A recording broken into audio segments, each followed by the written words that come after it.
What's up, Creamers? Creamer. It's me, Sierra, Alpha, Mike, Yankee, Delta, Alpha, Delta, Delta, Yankee. And I'm here to talk to Turkey like Ted Turner about some professional wrestling. How many tens of thousands of murders the average child sees? I figure out what championship means more championships.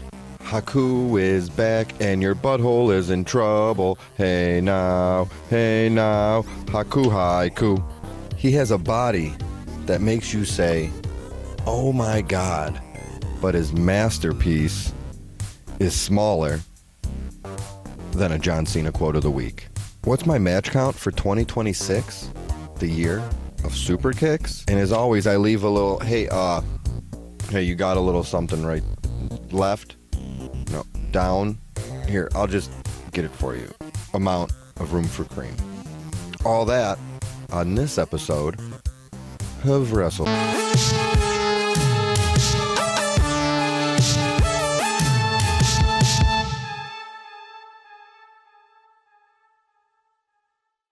Creamers.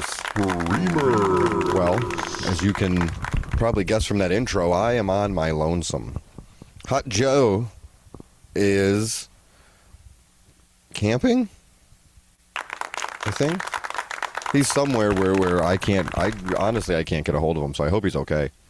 I'm chalking it up to bad cell service, but I don't know what happens out there in Portland. Because I'm not in Portland, I'm in Cleveland. That's the city that I live in. But now would be the part where Hot Joe says, hey, sammydaddy. And I go, yeah? And he says, you watch any wrestling this week? And boy, did I. For me, I watched a lot, I feel like, because it was SummerSlam. 2-night event. And I watched Monday Night Raw after that. Monday Night Raw was good. Some returns. Big Cass return to the WWE. Becky Lynch, Stephanie Vaquia are back to help liven up the women's division a little bit, which it seems like that's what we've been waiting for, to kind of get the ball rolling on Monday Night Raw with Liv and all that. But speaking of Liv Morgan, she retained her belt on the first night of SummerSlam. And I really enjoyed that match. I thought it might be my match of the week. That's how much I liked it. It was a good match. It was fun. And overall, I would say I think I liked SummerSlam more than most, but not as much as some, if that makes sense. It seems like, and this is something I've brought up before, I know, is that everything's the best ever or the worst ever. And usually the truth lies somewhere in between. And that's where I think this SummerSlam was. It wasn't the best, it wasn't the worst. There was high spots and low spots and medium spots, but overall I had fun watching it. I got to enjoy almost all of it. There was a couple 6-person tags. Those were whatever, what was expected or whatever. I think the things I liked the most was Nick Aldis, who was my Shark of the Week on last week's Sharks Week. If you didn't listen to that, you should go back and listen to it, where we celebrate Sharks Week. Once again, one of our favorite weekly, it's not holiday weeks of the year. But it was a losing effort for Mr. Aldis, but it was nice to get to see him. It felt like the crowd reacted how you want. He got to do, after the loss, his wife, Mickie James, and their son got to come into the ring and kind of celebrate with them. And he's still the GM of SmackDown, so I guess he'll be around. Hopefully it went well and is well received, and we get to see him wrestle a couple more times, because I was very entertained, and I'd like to see him fight some other people. What else happened? That was night one. Oh, CM Punk beat Cody Rhodes with the help of a returning, there's a theme, a lot of people coming back, Randy Orton, which I think Randy Orton might be the coolest guy ever, because he comes in, RKO's Cody Rhodes, and just looks at the camera and gives it a wink, and then scoots on out. So now I think what the plan with that is to give us the Cody Rhodes and Randy Orton feud we should have gotten leading into WrestleMania, that we're going to do it now. Don't need the belt. Just people with a ton of history that want to prove who's better, I guess. I don't know that part. Randy's still mad at him. Maybe he thinks he's soft. Maybe he's trying to get... Maybe he'll be like the voice in Cody's head to get him to kind of go over the edge or start doing a little more underhanded things. Maybe Cody will start kicking people in the head. What do I know? But the main event for night one of SummerSlam was Oba Femi beating Brock Lesnar in Hell in a Cell. And I feel like that's one that I also saw it was the best or the worst thing ever. And like I said before, I think the truth is somewhere in the middle, and I'm more on the positive side of it. I liked it. I thought it was good. And according to Brock Lesnar on Pat McAfee's show today, he is retired. However, I did see him retire at WrestleMania and totally bought into it if you listen to whatever episodes we did right after WrestleMania. So now this one I don't buy into, but I think this one might be more real because everybody thought he was going to retire at SummerSlam because it was in his hometown and all that kind of stuff. So we'll see where that goes. But I thought it was a good, hard-hitting match. The things that really stuck out to me were, and I would say even go out of your way just to see when Brock Lesnar has the steel steps and cracks Oba Femi with him. I think he hits him like at least twice, maybe 3 times, but 2 of them, I thought he hit him for. I still believe that he hit him for real. It was amazing.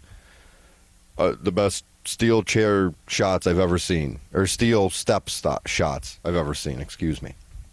I was talking to Vandal 48 member Christian Napier about some of the stuff that went on this weekend, and he brought up one thing that definitely I think could have put this match just that little bit further is if Oba was bleeding. And I know they don't do a ton of blood in WWE, but this would have been the time. It's in a Hell in a Cell. He took some of the most vicious shots, like I just said, with the steps.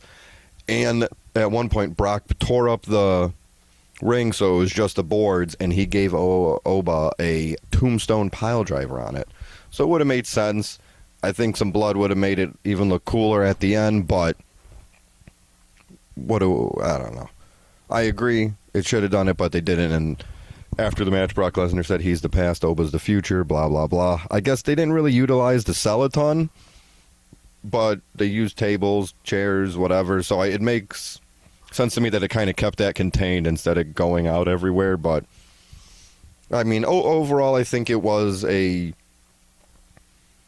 there's 6 matches, and I think 3 of them were really good, maybe even 4. So I think that makes it a good night. However, I would say night 2 was probably the better night. It started off with the reinstated Nick Aldis as SmackDown GM, changing the Sami Zayn and Finn Balor #1 contenders match into a triple threat by adding the man who defeated Nick Aldis the night before, Gunther, but then changing that into a fatal 4-way with returning Kevin Owens. See, another return.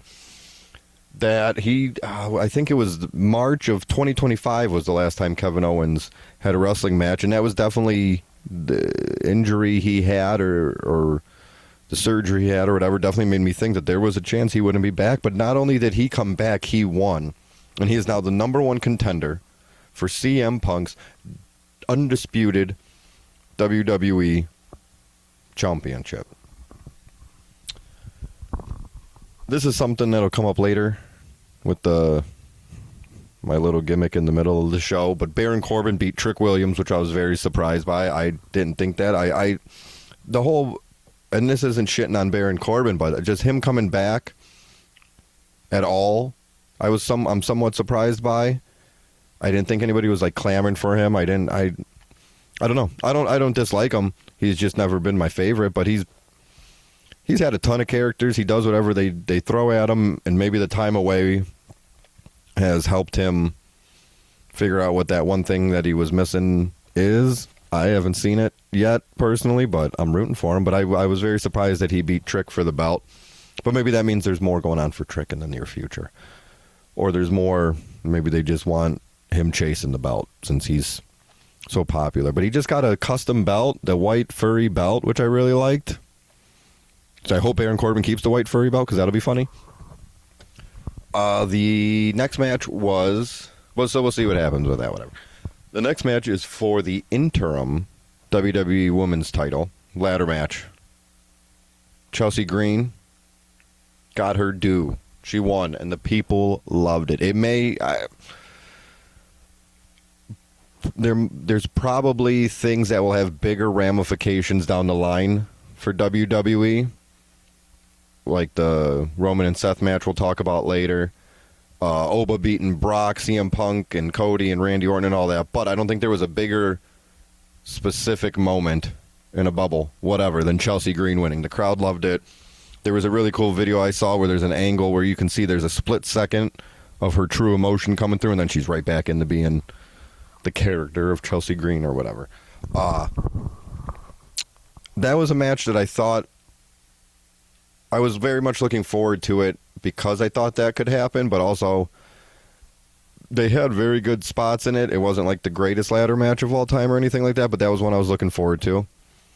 Charlotte, Jade, who else? Lash Legend, Tiffany were all in it, so everybody in it I like. But I like Chelsea the most, and now she's champion. So I guess that means whenever Rhea Ripley comes back that she'll fight a returning Rhea Ripley, which is interesting for many different reasons, and I hope she ends up beating her somehow. I don't know. Maybe Jade costs Rhea the match, or somebody comes out and costs Rhea the match. Maybe, whatever, come up with a million things, but I just hope Chelsea gets a nice run with the interim, I guess, WWE Women's title, and also as just without the interim. I don't really like the interim thing. I know AEW's done it sometimes. I feel like WWE doesn't do it as often, but still, I feel like if Rhea Ripley can't defend the belt, then she doesn't get to be the champion. She gets first crack when she's healthy and comes back. I'm fine with that. It's an easy storyline. I never lost a belt. Give me another shot. So whatever. But who cares? Chelsea won. Let's just celebrate and let's just be happy that somebody that seems like a genuinely good person got something that they deserved. And she's going to take the ball and run with it and show you why she's as popular as she is. The next match is definitely a case of, hey, come on, you guys. It's okay. It was Danhausen and Dominic Mysterio in the Human Monies on a pole match. And I see it getting a lot of hate, for lack of a better term. And I think, I guess I just don't know what people expected. I love Dominic Mysterio, as we all know. I love Danhausen, as we all know. And most of us like both those guys, I think. It's not meant to be a 5-star classic. It's just for fun. I mean, really, I almost think of it as like it could be your bathroom break match if it's not what you're into, or it could be like the, all right, let's take a little beat here, that not that long ago in history, that was any women's match they put on a pay-per-view. They'd put the women's match on, it'd be a couple minutes long, nobody cared, really didn't matter what happened. Sometimes the belt would change hands, sometimes it wouldn't, nobody cared. Not to say that nobody cares about this, but I think that's what this match fills. We talked about it, I think last week I brought it up. Wrestling's a variety show. It's a little bit of everything. And this is for, like, the kids, I guess, and the people that understand that wrestling is everything, and it's allowed to be fun, and it could be silly, and it doesn't have to be a 35-minute classic match. It can be about Human Monies on a pole, and Danhausen and Minniehausens and Kirsten and Joe Hendry and the good guys in the back. Like, it wasn't my favorite match on the show, but it was fine. It was fun. My daughter watched it. She was into it. So if a match like that can get kids into wrestling, because maybe they watch that match, then they watch the next match and they go, oh, I really like that guy too, or I like this, or I like that, then why not? Danhausen is still undefeated, which is pretty funny, just in and of itself, and then Dominic will be fine. He's a AAA champion. I think that's how you say it.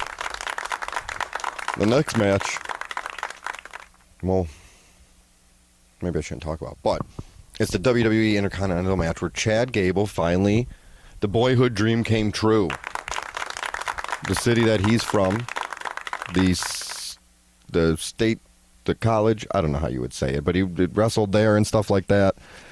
He beat Penta, who I think Penta had a great run as Intercontinental Champion, and I hope that with him losing the belt, and he lost with grace, he put the belt on Gable after. The next night on Raw, he came out to again say, like, hey, man, like, you did it. Maybe they have a rematch. I wouldn't be against that because I thought this was a great match. and I really had a fun time. I was looking forward to it, and it lived up to expectations for me. But I'm hoping that this means that Penta, I mean, I don't think he's going to be beating Roman Reigns anytime soon, but I wouldn't hate seeing him fight him, or CM Punk, or Cody, or whoever's champion. I don't know. But hopefully this can get him up another level. And maybe that'll happen to Chad Gable. That's something that has always been said about the Intercontinental title, and that's something that we're going to look into in a little bit.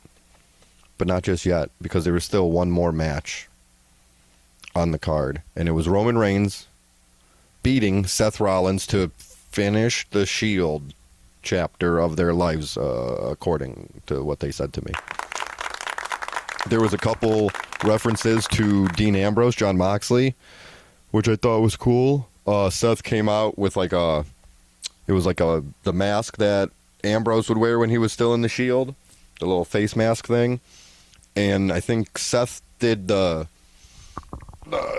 clothesline through the ropes, like fall through the ropes but come back and shoot yourself back in clothesline that Ambrose used to do. I think Rollins went to do it and Reigns reversed it and then did it himself, the dirty deeds, the double underhook DDT that Ambrose did, and then at the end they did the Shield things with the mask in the middle. So if they are going to try to officially close that chapter, that was a good way to do it. I enjoyed it. It was definitely slow, but it was fine for what it was. There was a lot of talking during it. I don't mean like John Cena talking. I mean like, I don't know. I wouldn't call it like promos, but kind of. But it was good. I really enjoyed that too. I almost wanted that to be my match of the week, but I went with my heart. And you'll find out about that in a little bit. But yeah, so overall, SummerSlam, I think there was more good than bad. I will complain about this though. And I know that it's broken records and it's something that we've made fun of on the show that everybody brings up, everybody talks about, but the ads. And I don't just mean in general. I really don't care about match times as opposed to the amount of ads and this and that. If a match is good, it's good. If it's 5 minutes, it's 5 minutes. If it's 55 minutes, it's 55 minutes. Doesn't mean either one's good or bad just because of the amount of time. But, as I alluded to before, Chad Gable wins in his hometown. His wife and kids come in the ring. His mom and dad come in the ring, which I appreciated. His mom had a shirt that said Chad Gable #1 fan, and his dad had a shirt that said Chad Gable #2 fan. So there's poop jokes to be made, but I'm not even gonna because it was such a nice moment. And I thought that was really cool, and he got to have that moment with them and that celebration in the city that he's from with his people. And then they all kind of stepped to the side. You know, the pyro went off, whatever, and then they stepped to the side. And then what I thought was Mr. Bigglesworth from Austin Powers, but apparently it was the Root Beer Bulldog. They don't sponsor us, so I'm not saying their name, but the Root Beer Bulldog showed up and gave Chad Gable 2 cans of root beer to like Stone Cold in the middle of the ring. And I thought, and then a big ad comes up, you got that dog in you. And I just thought like maybe we could have thrown that in a different match or a backstage segment or something else. I just thought it kind of took away from that moment, but it was silly. I really expected it to be somebody. One of the guys in the with the Iron on Wrestling with Gregory Iron Patreon, there's a group chat we have called the Guzzle Boys. And if you don't know why, you can guess. And somebody in there brought up they thought it was Big Cass. Because all I was doing was watching it, trying to figure out who is this, who's about to... I thought it was going to be... I was into somebody attacking him in front of his family right after winning the belt. Would have made the guy hated more than anything. They could have got their ad in, but also whatever. And then it just ended and nobody attacked him. But somebody brought up it was Big Cass because we knew... Or they thought it could be Big Cass because we knew he was coming back. I'm trying to look at the body and figure it out. Who could this be? What are they going to do? I love this. This is going to really piss everybody off. And then it just went from that ad to like actual ads. And that was my low point. That was the thing that kind of annoyed me more than anything. But I'm sure I'm not the only one. And people will make fun of it for a long time. But just because I'm by myself doesn't mean I'm by myself. The spirit of Haku. Oh, I did watch SmackDown too. Forgot about that. Haku's back. I'm sure we had nothing to do with that. But, maybe somebody's listening and they went, oh, Haku is pretty cool. Let's get him back on TV. He's back with his sons. Trying to help him out, make him a little tougher. And not only was Haku on SmackDown, but Haku's here with me. And you. And all of us. In the form of a haiku, that is. And this week's haiku, since there's only one, because it's just me, unless somebody did one later. God, there's room for creams, but I didn't listen to them yet. My haiku, haiku, goes like this. A man with no fear and a grand American, you both deserve it. Probably can figure out which one that is. But for our middle segment today, because of what my match of the week is, you can probably figure it out, and how much I enjoyed Chad Gable's post SummerSlam press conference show thing, and just people talking about, oh, hopefully this gets them up to the next level. And the IC belt's always kind of been viewed like that, I felt like, as they've always called it the workhorse title, and it's for those guys on the way up to get to the championship. And I was curious if there's any validity to that thought, or if that's just some sort of, WWE propaganda they've been feeding us to make us think the belt matters sometimes when it doesn't. So I went through the IC belt and 3 other belts to see, does it really matter? I'll explain more in a little bit. But before we get to that, we got a quick little ad read, and then we can find out what championship means more championships. Creamers. Creamer. Do you ever find yourself thinking, I wish eating took less time? Well, Timeco has the solution. Introducing the Fast Forward Fork. Using patented rapid time technology, the Fast Forward Fork accelerates every bite directly into your mouth at speeds approaching 70 miles per hour. Why waste precious minutes chewing at a reasonable pace when you could be done with dinner before your family even sits down? Think about it. You spend nearly an hour every day eating. That's almost an hour you could spend answering emails, reorganizing your sock drawer, taking an online certification course, comparing prices on mulch, paying bills, alphabetizing your spice rack, checking the weather in cities you'll never visit, looking at pictures of your dead cousin in their casket, counting the ceiling tiles in your home, rewatching the same 30-second video over and over and over, naming the birds outside your window, calling your father and hanging up before he answers, timing how long it takes ice cubes to melt, writing down all the names you've ever heard, practicing your signature for when you're famous, measuring your television, staring directly at a lamp, reading warning labels recreationally, researching whether mirrors expire, making a list of things you'll never do, deleting one email from your inbox, wondering if your dentist likes you as a person, watching a stranger's garage sale from across the street, checking if your refrigerator light really turns off, and filing a formal complaint against the cloud. The Fast Forward Fork does all the hard work for you. Simply load your favorite food, aim generally towards your face, and press the activation button. Whoop! Dinner's over. Mashed potatoes, lasagna, grapes, soup. We don't recommend all of those, but we also don't want to limit your imagination. Every Fast Forward Fork comes with a complimentary neck brace, protective safety goggles, a tube of Timeco food recovery putty for collecting meals from nearby surfaces, and an exclusive speed eating achievement certificate suitable for framing if your hands stop shaking. Order today and we'll include a second Fast Forward Fork absolutely free. Why 2?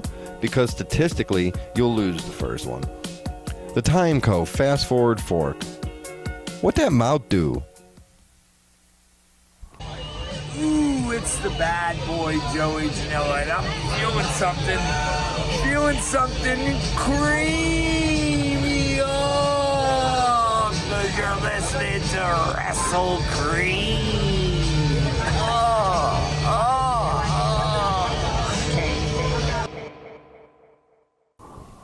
Thank you, Time Co. again. So,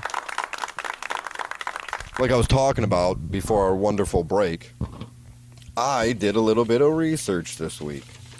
So normally when it's, the normal show and it's Sammy Daddy and Hot Joe and guest, we like to do something that's a little interactive that we can bounce ideas off of each other or play a game, have a little bit of fun. But since this week I knew I was going to be myself, I did a little research. I did a little thought exercise. The Intercontinental Championship, as I said, has always been thought of as the workhorse title and a belt that leads to more championships, but does it? So I looked into it. And I also looked into 3 other belts. The European title, the Hardcore title, and the WWE's version of the United States title. I thought it only fair that we all look under some titles all under the same umbrella. And growing up, when I did, those are 4 titles I kind of think of in the same vein. Weather vane. Weather vane? I think that's what they're called. Anyway. The Intercontinental Championship. Stop me if you've heard this before. The first ever person to hold the Intercontinental Championship was Pat Patterson. Currently, obviously, as we talked about, it's Chad Gable. And in between, counting those guys, but also in between them, there have been 95 different wrestlers with 193 different reigns to hold that title. Now, it went away for a little bit. It's been back, but I'm counting the whole history. And also, I guess I should say this, and I did the same for all of them. When it comes to, if I counted them as a world champion, if it's I like belts, and I like talking about the designs and what they look like and which ones I like and don't. But WWE Championship or World Heavyweight Championship or Universal Championship or Undisputed Championship, I'm just putting them under the same umbrella. If you have one of the top 1 or 2 prizes, depending on the time in WWE, I'm counting you as a world champion, and I'm proud of you, most of you, some of you, a good percentage of you. But a couple more things about the IC belt, just to paint the picture so I can tell you, you can see how these 4 championships line up with one another. So as I said, there was 95 different wrestlers with 193 different reigns with the Intercontinental Championship. First Pat Patterson, currently Chad Gable. The most reigns for the WWE Intercontinental Championship, and this is one I actually knew, is Chris Jericho with 9. He won that belt 9 times. 9 times. This is the only belt this happens for, but the longest single reign and the longest combined reign are the same person, Gunther, with his 666-day reign that just ended. It feels like a little bit ago, but it's been a minute.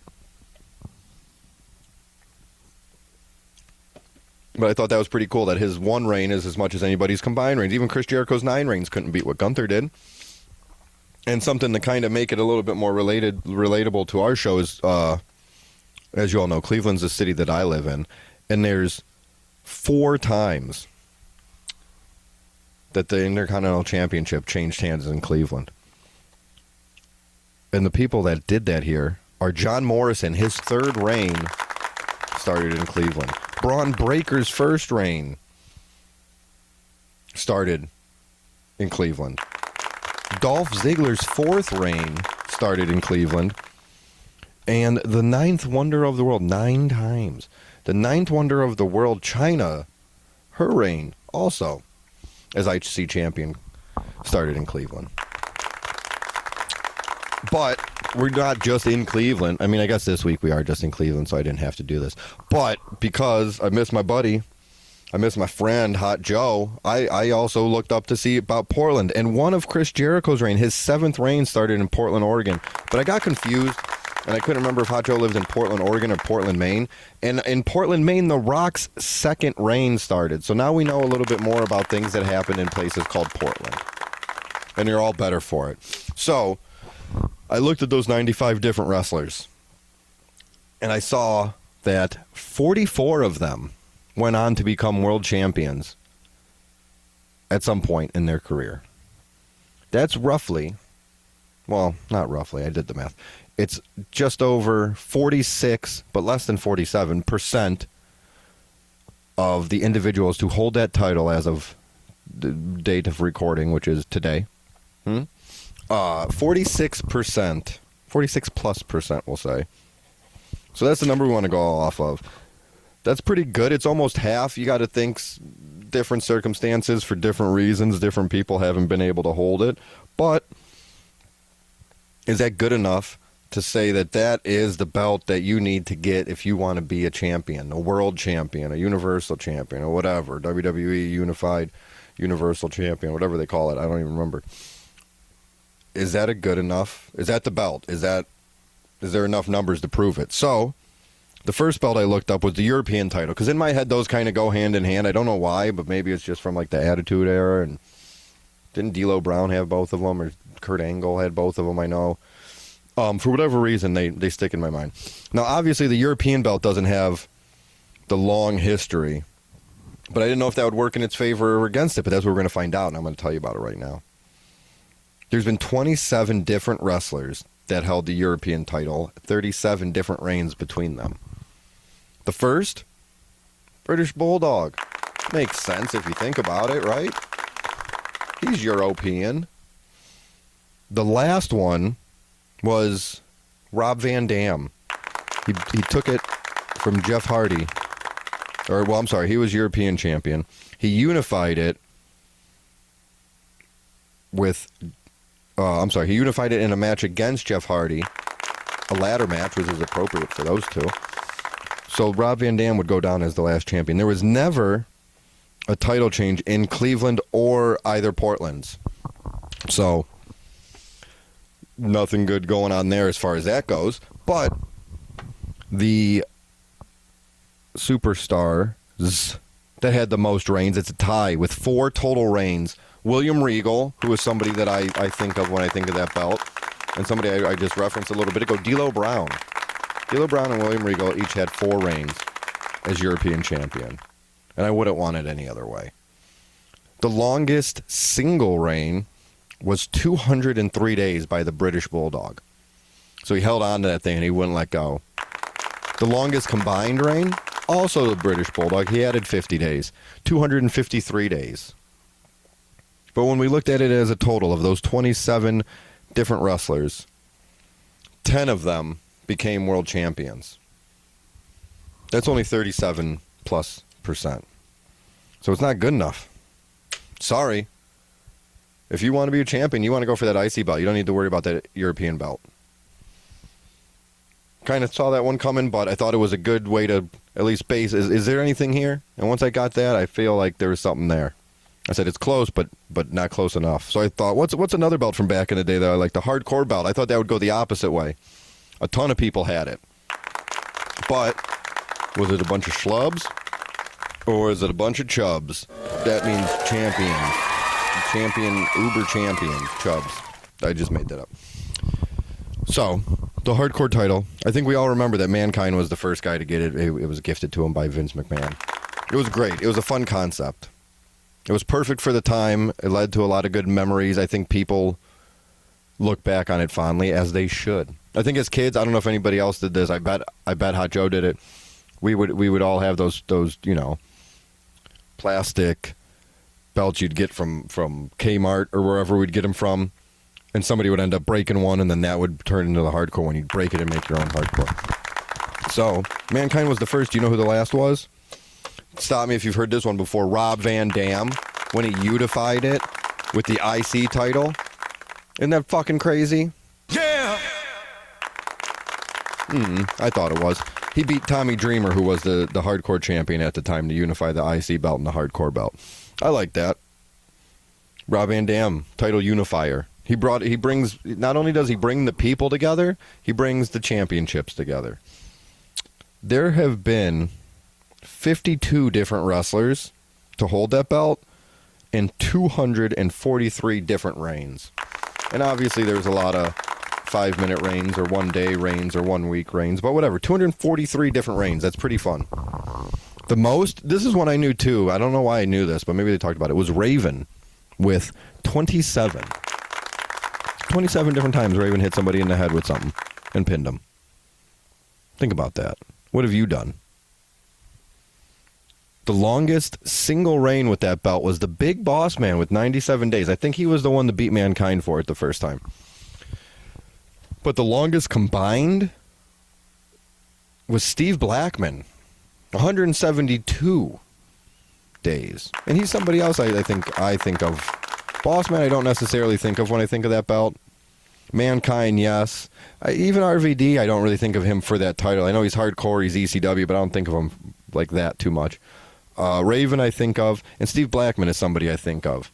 He was a lethal weapon, and he'd come out with his weapons. I don't think he killed anybody. So he should have just been the weapon, but whatever. Sorry, Portland. No title changes in your city. But guess what? In Cleveland, Rob Van Dam. Not the unification one, but Rob Van Dam won the belt in Cleveland. Crash Holly got his 8th hardcore title reign in Cleveland. And I believe he got that off of the Godfather's Ho, who also won that belt in Cleveland. So that just goes to show you could be a hoe. So I didn't have high hopes for this one, and I was right. Out of the 52 different wrestlers that held the belt, 11 became world champion. That's only a little more than 21%. That's not going to cut it. So if you had the hardcore title, you might have had fun. You got a story to tell the kids, but it didn't mean you were going to be a champion. So there was one more belt I thought could maybe be in the same class as the IC belt, the belt that you wanna somebody on the upswing is gonna get before they make that last little leap to the main event picture and win a championship there, and that's the WWE's version of the United States Championship. The first champion of that, and I forgot this until I looked it up earlier. They had a tournament, and it was Eddie Guerrero. So there you go, some prestige right there off the bat. The current champion, as we talked about earlier, Baron Corbin. Kind of surprised by it. I think it's his second reign with it. I don't know. Let's see where it goes. I'm not going to judge it yet. Just surprised. Anyway, again, Portland. No title changes. Cleveland, though, we had one, I believe it was, and it's appropriate, was 2 years ago now, when LA Knight won the belt at SummerSlam. LA Knight's not a champion yet, though, but will he be added to this list in the near future? I don't know. Maybe. Triple H says you got to get over before you can get over, and I think he's over, but maybe it's over for him. I don't know. There have been 57 different wrestlers to hold the WWE US Championship, and they have a combined 94 different reigns. So a good amount of people. Nothing like the IC title, which has a much longer history, a little more than the hardcore, which was kind of just for fun. But 57 different wrestlers have held the belt. It's been around for a while in the WWE. The most title reigns for the United States Championship is John Cena. He had 5. I'm guessing, I would say the most famous, I could argue with myself on this one. I was going to say the most famous would be when he won it and he turned it into the spinner belt, which was really sweet at the time. I don't care what anybody says or what anybody thinks of spinner belts. The United States spinner belt is fucking sweet and one of the coolest ones they've ever done. But I think, and this is just complete and total bias, when he did the John Cena Open Challenge for United States title, I think that might be my favorite. Like, I don't even know how many months that was. It feels like it went forever in a good way, because I loved it. He'd come out and he'd cut a promo, and you want some, come get some, and somebody'd come out, and they'd have an awesome match, and you would be like, oh shit, this is going to be the guy to beat him, and it never was, until it was Alberto Del Rio. Remember that? Anyway, the longest, he never held it long in any of those 5 reigns, though, because the longest single reign was Dean Ambrose, 351 days.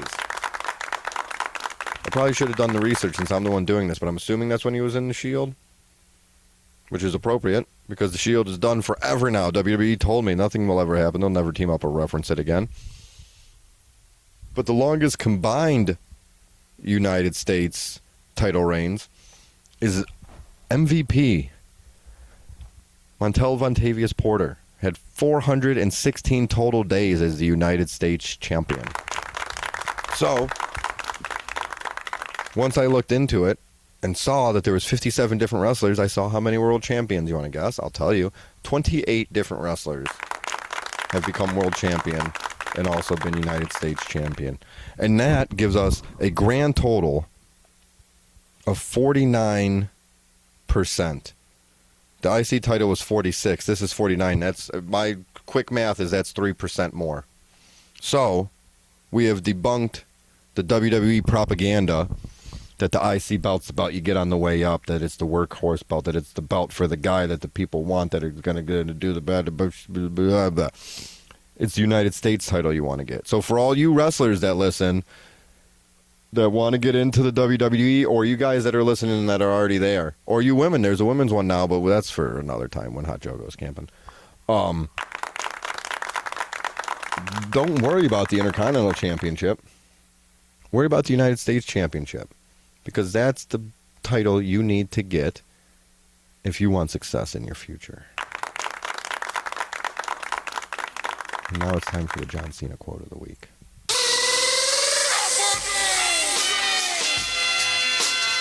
If you give your absolute all to something, no matter the result, you should be at peace knowing you couldn't have worked any harder. Sammy Daddy? Yeah? What's your match count for 2026, the year of Super Kicks? Oh, I'm glad you asked. My match count for 2026, the year of Super Kicks, is 312 matches. I made a little jump. My 300th match, before I do my match of the week, my 300th match was the undisputed WWE title championship between CM Punk and Cody Rhodes, which that would be one that I think some people, as I've said 10 times already, some people love, some people hate it. I would be right in the middle, maybe a little more towards, it was a little more towards no than yes for me, but I still enjoyed it. And Randy Orton winking at the camera should be a meme, and it's awesome, and he's so cool. But my match of the week, you can guess it was kind of the theme of the show. Chad Gable versus Penta. Chad Gable finally getting that singles title win. Penta losing with grace after a wonderful reign. And I'm excited to see what happens for both of them. I hope it leads to a lot. I expect a bunch of good matches out of both of them for whatever they end up doing next, so it's going to be good. But that leads us to our room for cream. I have mine and I have some more.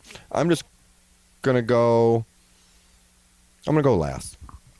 Just because it's just me, so I feel like normally one of us should go towards the end. I don't even know what we're getting into because I haven't listened to any of these. But I have 3 of them. And they're here somewhere. I don't know where, but God damn it, they're here. So that's that. That's that. I need to do this. And then this. And then this. And then that. There we go.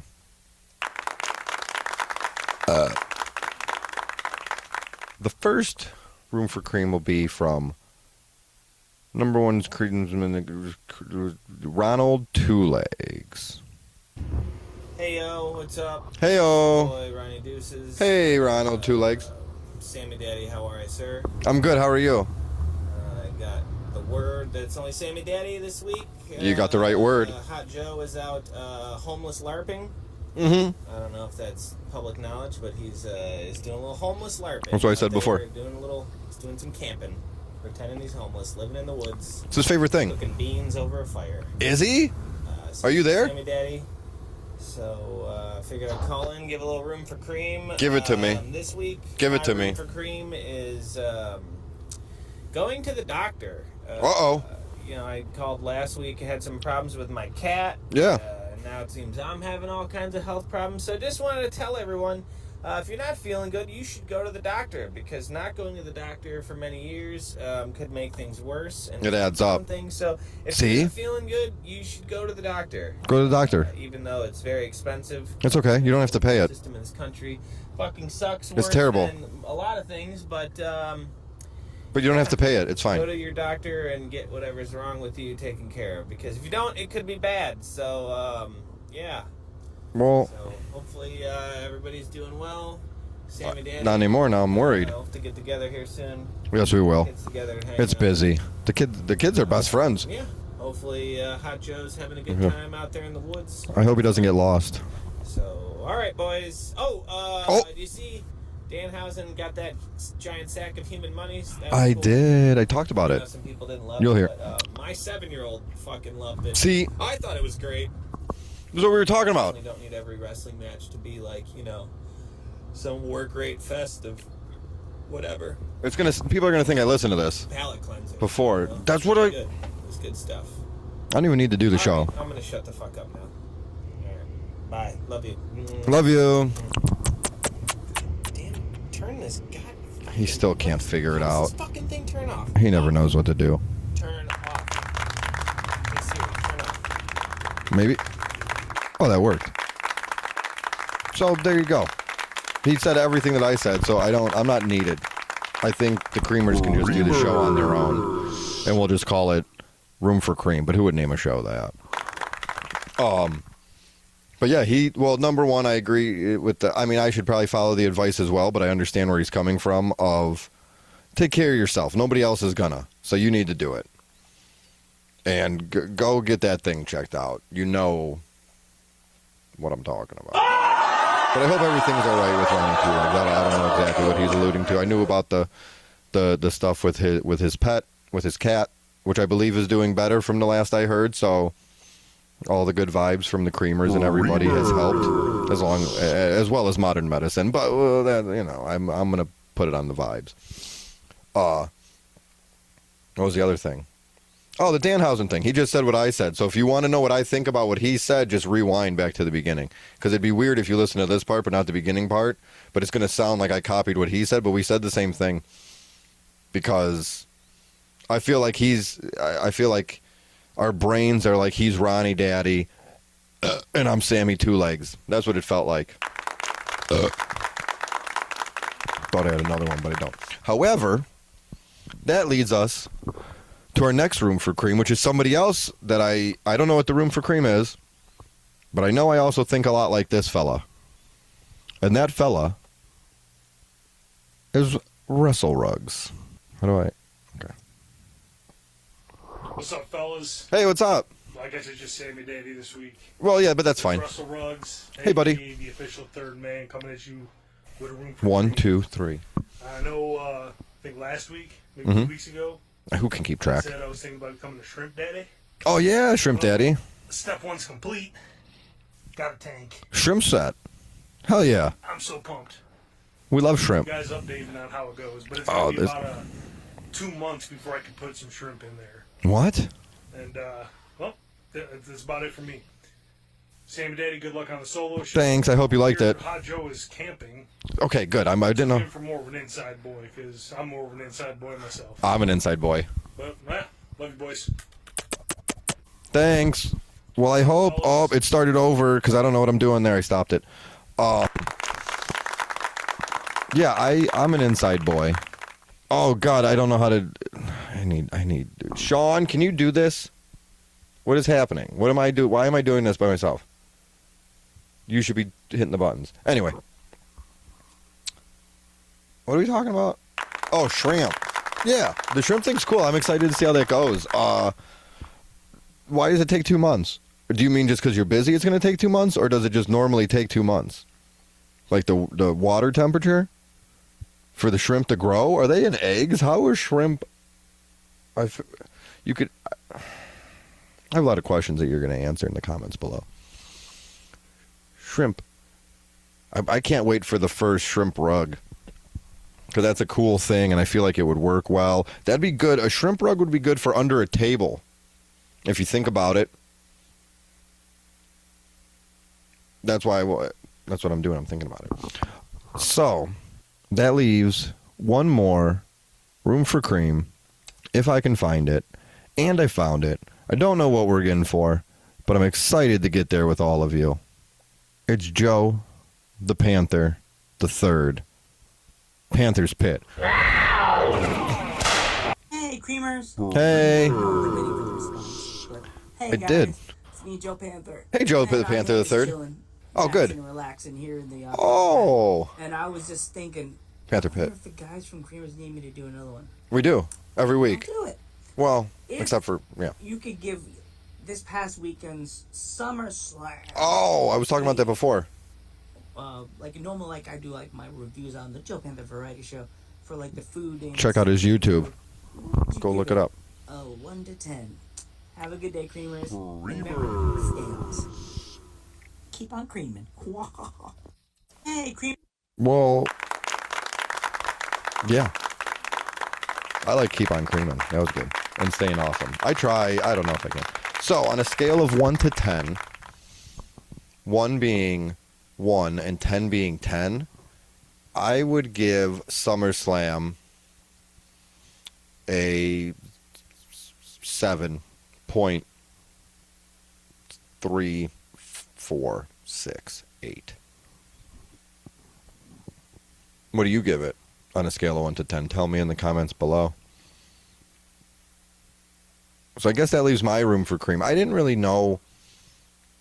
I wish you guys knew how much. I think Hot Joe's in the same boat. How much I struggle with these every week, and I think of things all week, and I always, oh, that'd be a good one. That'd be a good one. And I try to remember to put it in my phone, and I don't. Or write it down, and I don't. So it's hard. So the thing that came to mind is Spider-Man came out. It's the biggest movie of all time, or whatever. I don't understand how it works. There's always a new movie that's bigger than, I don't know. And but so it came out. I want to see it. I don't know when I'm going to get a chance to see it. But I saw a lot of people complaining, like, hey, you guys remember when Endgame came out? And they said, like, hey, everybody, don't do spoilers for, like, 2 weeks. Please, like, be cool. Like, if you want to, like, look it up, like, tell people, but whatever. And now they did, like, at least the way people were complaining about it, I don't know if it's true or not, they were saying, Marvel said, oh, I'll give it a day. And I thought, well, that doesn't seem right. And it was like a day, it wasn't even the day, like, it was released. It was like the day after they premiered it. Like, hey, give everybody a day. And it's like, well, what are we doing? So I think spoilers for something like that, something as big as that, obviously people want to see it. So I think spoilers suck. And there was a video I watched where somebody, it was meant in a sarcastic, comedic way, where they said, man, you would think with the what's coming out at the end of the year, Doomsday, Marvel Doomsday, Avengers Doomsday, whatever, and then Secret Wars or whatever it is, or is it Secret Wars? I don't know. If Hot Joe was here, he could tell me. With those coming out, you'd think that you would save this big thing happening for those. It would really suck if that big thing happened in this Spider-Man movie and they were grasping at straws to make that things like bigger than they needed to be instead of just waiting. And then I, like, watching that video, by the end of it, I realized, like, oh, he's fucking saying what happened. So it really bummed me out. And I had a friend that saw it, and without spoiling it for that friend, I tried to reiterate, like, what I just said to you guys. And I said, if that happens, I will know by your reaction when I ask you, hey, how was the thing that you're asking, blah, blah, blah.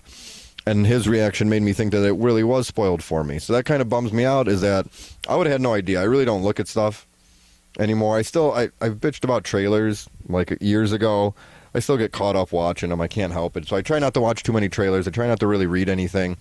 And that video on the internet kind of that messed it up for me. So I think, I'm not saying, a lot of times somebody will be like, hey, I watched this show or this movie or whatever, or even wrestling that maybe I haven't had a chance to watch this and somebody else watched it, and they'll say, like, oh, I don't want to spoil it for you, and the majority of the time I go, no, it's fine, I don't care, I'm not going to watch it, or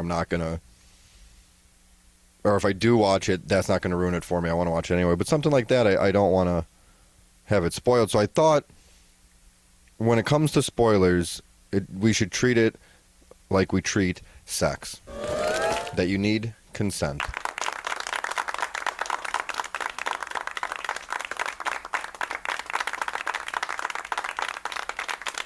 Well, that's all the time we got for tonight. Creamers, I love you, and I wish you the best. Spoiler alert. Spider-Man.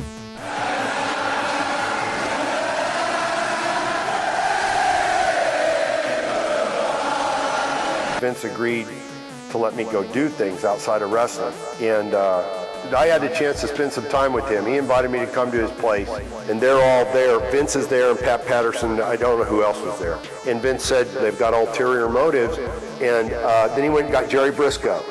We went in the shower, and he proceeded to have Jerry Briscoe from the backside. He was a real hard worker, just a grunty style, like he was grunt. So I was interested to get involved, and I told him what I wanted to do, you know, have people put around me that could direct me effectively so I could go on and be successful at it and stuff. There were plenty of guys there, and it just grew. So we both let one another F it, and they were congratulating me, saying, man, that was awesome, this is really great.